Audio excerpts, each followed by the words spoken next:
بسم الله الرحمن الرحيم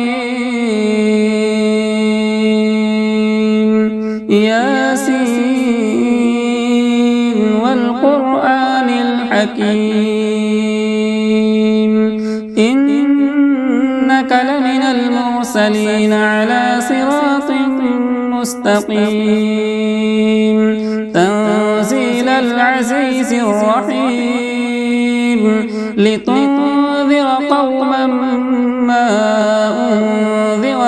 آباؤهم فهم غافلون لقد حق القول على أكثرهم فهم لا يؤمنون إنا جعلنا في أعناقهم أغلالا فهي إلى الأذقان فهم مقمحون وجعلنا من بين أيديهم سدا ومن خلفهم سدا فأغشيناهم فهم لا يبصرون وسواء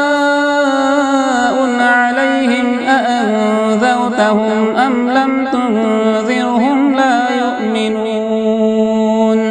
إنما تنذر من اتبع الذكر وخشي الرحمن بالغيب فبشره بمغفرة وأجر كريم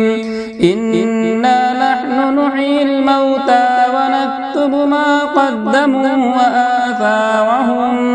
وكل شيء أحصيناه في إمام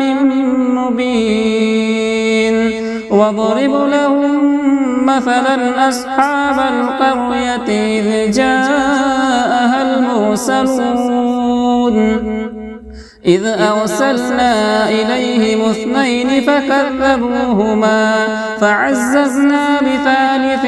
فقالوا إنا إليكم مرسلون قالوا ما أنتم إلا بشر مثلنا وما أنزل الرحمن من شيء إن أنتم إلا تكذبون قالوا ربنا يعلم إنا إليكم لمرسلون وما علينا إلا البلاغ المبين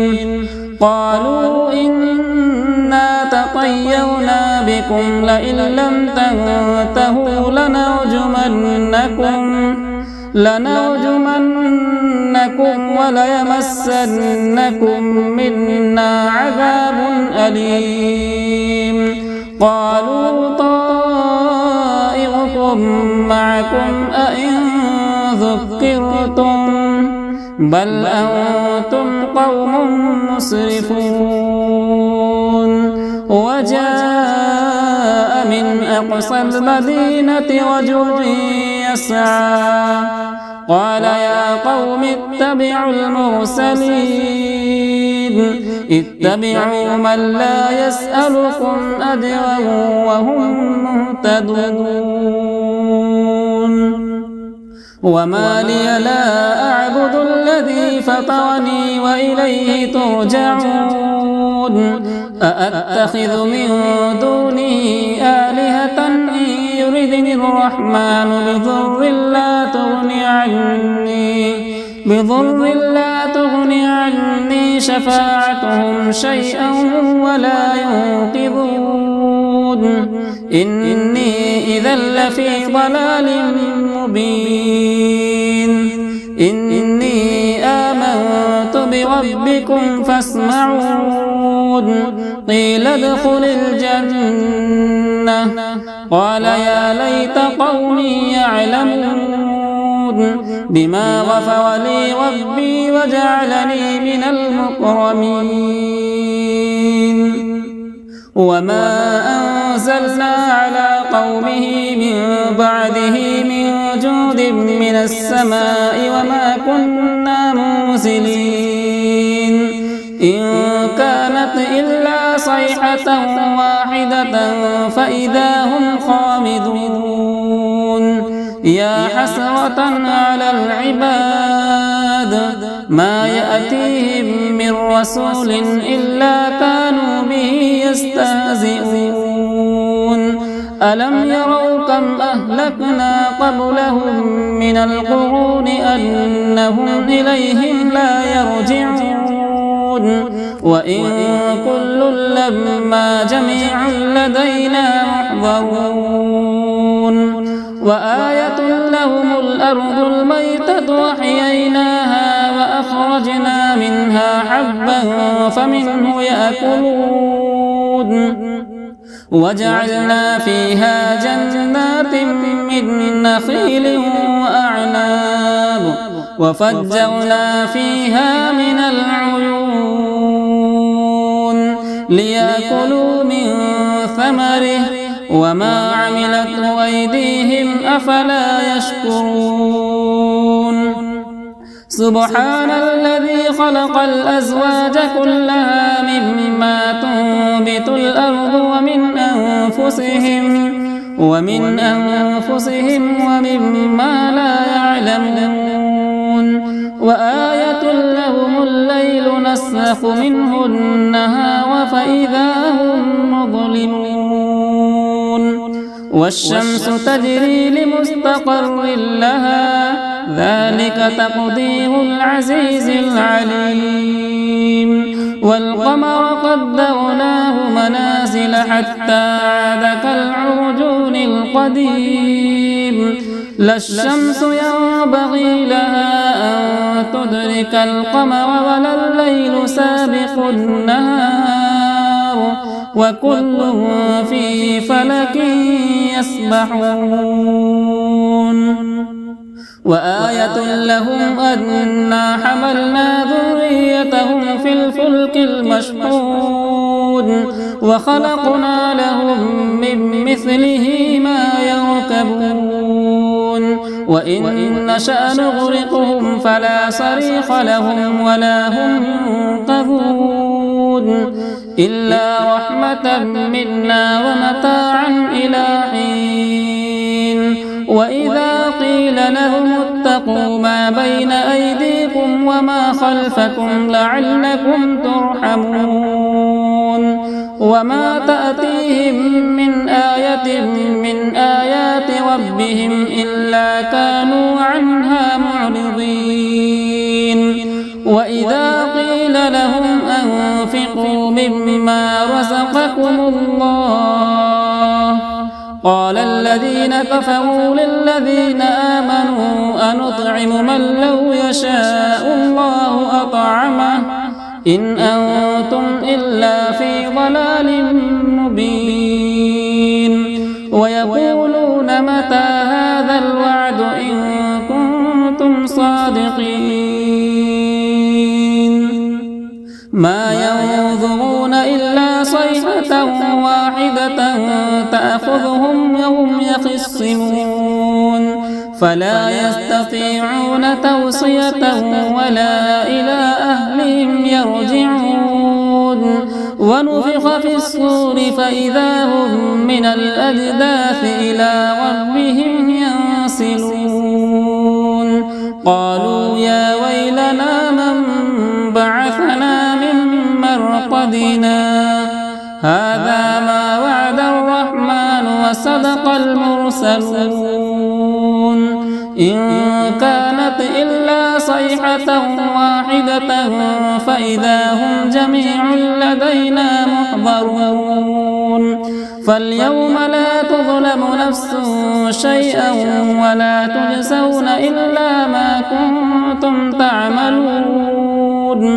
إن أصحاب الجنة اليوم في شغل فاكهون هم وأزواجهم في ظلال على الأرائك متكئون لهم فيها فاكهة ولهم ما يدعون سلام قولا من رب رحيم وامتازوا اليوم أيها المجرمون ألم أعهد إليكم يا بني آدم ألا تعبدوا الشيطان إنه لكم عدو مبين وأن اعبدوني هذا صراط مستقيم ولقد أضل منكم جبلا كثيرا أفلم تكونوا تعقلون هذه جهنم التي كنتم توعدون اصلوها اليوم بما كنتم تكفرون اليوم نختم على أفواههم وتكلمنا أيديهم وتشهد أرجلهم بما كانوا يكسبون ولو نشاء لطمسنا على أعينهم فاستبقوا الصراط فأنى يبصرون ولو نشاء لمسخناهم على مكانتهم فما استطاعوا مضيا ولا يرجعون ومن نعمره ننكسه في الخلق أفلا يعقلون وما علمناه الشعر وما ينبغي له إن هو إلا ذكر وقرآن مبين لينذر من كان حيا ويحق القول على الكافرين أولم يروا أنا خلقنا لهم مما عملت أيدينا أنعاما فهم لها مالكون وذللناها لهم فمنها ركوبهم ومنها يأكلون ولهم فيها منافع ومشارب أفلا يشكرون واتخذوا من دون الله آلهة لعلهم ينصرون لا يستطيعون نصرهم وهم لهم جند محضرون فلا يحزنك قولهم إنا نعلم ما يسرون وما يعلنون أولم ير الإنسان أنا خلقناه من نطفة فإذا هو خصيم مبين وضرب لنا مثلا ونسي خلقه قال من يحيي العظام وهي رميم قل يحييها الذي أنشأها أول مرة وهو بكل خلق عليم الذي جعل لكم من الشجر الأخضر نارا فإذا أنتم منه توقدون أوليس الذي خلق السماوات والأرض بقادر على أن يخلق مثلهم بلى وهو الخلاق العليم إنما أمره إذا أراد شيئا أن يقول له كن فيكون فسبحان الذي بيده ملكوت كل شيء وإليه ترجعون